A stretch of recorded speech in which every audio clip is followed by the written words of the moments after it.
Aujourd'hui, à Copenhague, il y a plus de 80 000 personnes qui sont réunies pour le sommet mondial. Et c'est des ONG, associations à la fois altermondialistes, écologistes qui luttent et qui font pression sur les États aujourd'hui pour que les objectifs de ce sommet mondial permettent une réelle avancée dans la lutte contre le réchauffement climatique. Donc symboliquement, Europe Écologie Pays de la Loire organise un temps ici, place Gralin, pour alerter la population face à ces urgences. Et c'est des urgences climatiques, des urgences sociales. Et puis derrière ce petit acte symbolique que nous venons d'effectuer avec ce drapeau Climate humain, on rejoint la préfecture où les ONG et associations nantaises se réunissent pour une manifestation de la société civile qu'on soutient, nous, Europe Écologie, avec l'envie que les objectifs de Copenhague se traduisent aussi sur nos territoires et notamment dans les Pays de la Loire lors de la campagne des élections régionales. Donc c'est un moment à la fois festif, convivial et puis à la fois grave aussi parce que les objectifs sont pour l'instant loin d'être atteints. Moi je suis d'un naturel optimiste, j'espère que la dernière semaine permettra d'avoir une résolution finale à Copenhague qui aille dans le sens d'un développement durable et solidaire.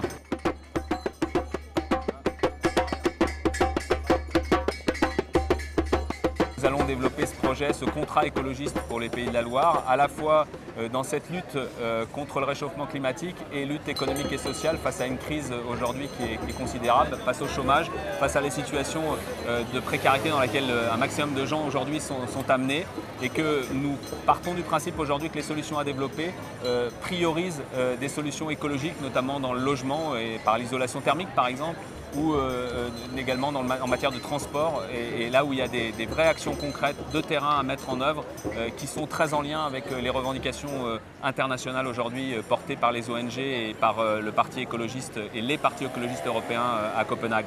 Donc voilà ce qu'on va porter pour les élections régionales. On va le développer à travers ce contrat écologiste et on appelle tous les citoyens et citoyennes et associations qui veulent nous rejoindre de rejoindre ce mouvement qui n'est pas un parti politique, qui regroupe des partis politiques mais qui est aussi ouvert à la société civile.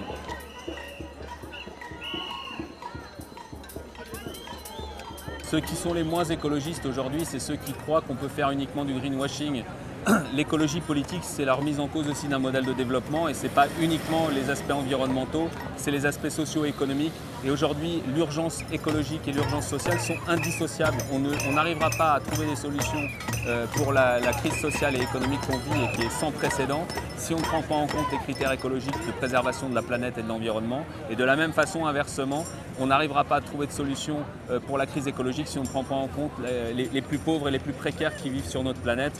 Un exemple très concret, on annonce pour 2050 plus de 250 millions de réfugiés climatiques. Et de fait, ces gens-là sont les plus pauvres et les plus précaires sur la planète et aujourd'hui sont menacés par la montée des eaux. Donc ces luttes sont indissociables et c'est ça qu'on porte.